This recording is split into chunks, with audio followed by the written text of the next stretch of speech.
pleasure to invite you to the 2016 Symposium sponsored by the Missouri Law Review.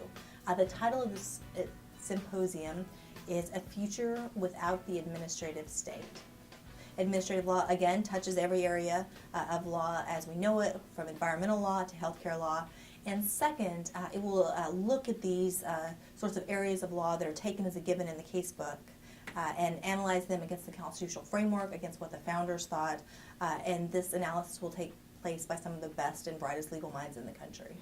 So the symposium is exciting for a couple of reasons. First, we have a great group of panelists flying in from all over the country to address questions related to administrative law. These panelists in particular will address three questions. First, we will look at the foundations of the administrative state. The administrative branch is sometimes called the fourth branch, and this is because it's not directly addressed in the Constitution. It fits under the executive branch sometimes, it receives delegation from Congress sometimes, but there's this uncomfortable tension as to where the administrative branch really belongs and the powers that it should have. So the first panel will look sort of at the foundations and history of the administrative branch in light of our Constitution.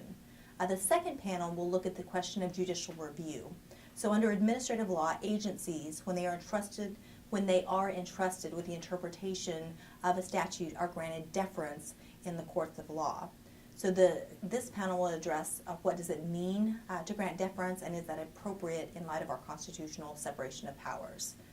Finally, the third panel will look at administrative law as we know it and whether there are any viable alternatives to running the many programs that currently exist through administrative law.